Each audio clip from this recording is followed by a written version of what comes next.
Hi, my name is Dylan Hovey. I'm doing a Bloodbraid Elf Death Shadow deck with Top Deck Productions. I'd like to say that these cards are brought to you by Card Hoarder. They are the best bot chain in the business for Magic Online. If you have any issues, any Magic Online needs, you should check it out with them. So let's run through the Death Shadow deck quickly so we can jump into the league. There are 18 lands, 11 fetch lands, including 1 Wooded Foothills, 2 Blue Deltas, 4 and 4.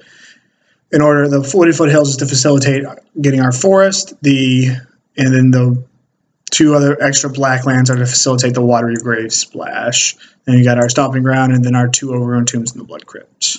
So pretty self-explanatory. We're also playing just the normal, Traverse Death Shadow engine here with Street Wraith Bauble and Traverse.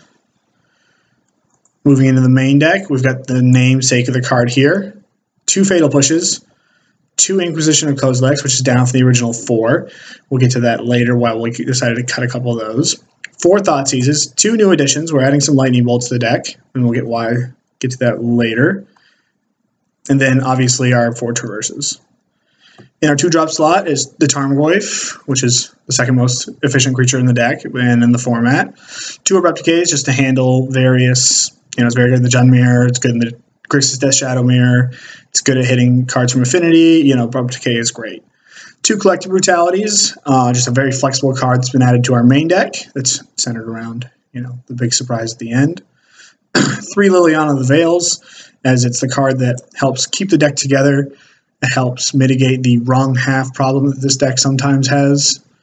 If you're drawing, removal spells against combo decks, you can still trade them resources with your opponent, and it can impact the board.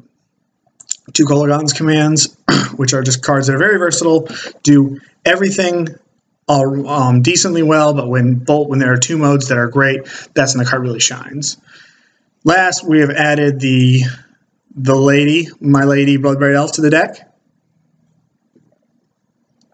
which is what I'm really excited about. I'm really excited about how this card can potentially fix a real inherent issue that Death Shadow has.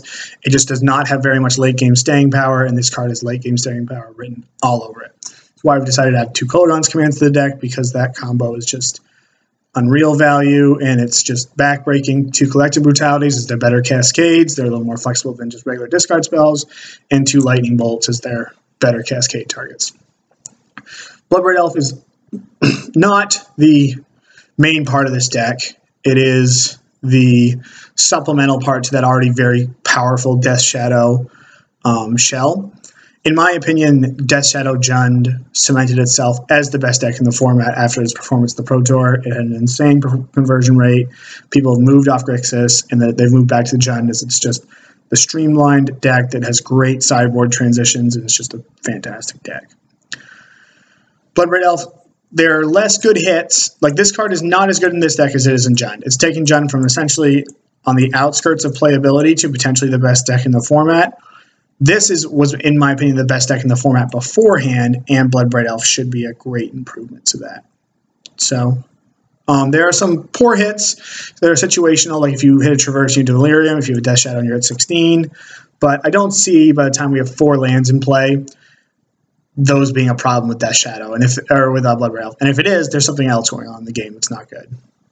I've been criticized a little bit about these Mishra's Baubles being hit off the Bloodbraid Elves, and I think Mishra's Bauble's too good in the deck to cut it, but it's also not bad. If you have a 3/2 that draws you a card, that's fine. That's just a traction that this deck needs. So let's move over to the sideboard, address this. We got 3 Teamer Battle Rages and 4 Stubborn Denials. This is kind of our anti-combo package here. Oftentimes these are never in the deck when Bloodbraid Elf is in the deck, as these are just a nombo to cascade into, and Bloodbraid Elf tends to not be very good against those linear combo decks or small creature decks, which is why we also have the Radiant Flames, because I won't be cascading into Radiant Flames. My Bloodbraid Elf will probably be in my sideboard. My grind package is another Last Hope, the 4th Elf, the 3rd K command. Then we've got another Brutality coming against the control decks and burn. And then combo, a Golgari Charmed. It's just flexible. It destroys enchantments out of boggles, regenerates your creatures. Off Supreme Verdict, which is a very difficult card for this, or difficult card for this deck to beat. And then just one more piece of spot removal in the games that we want. So I just want to talk about a little bit that, we're going to have like switcheroos throughout this league. We're going to cut oftentimes our Bloodbraid Elves in order to put in these Teamer Battle Rages and Stubborn Denials. You just don't want to cascade these. So it's just a nombo there. So you have to, it's a deck building constraint, which is something this deck can do. This deck can function without Bloodbraid Elf and just be that normal linear Death Shadow deck, which is what I'm really excited about. So let's join me back in the next video for the start of the league.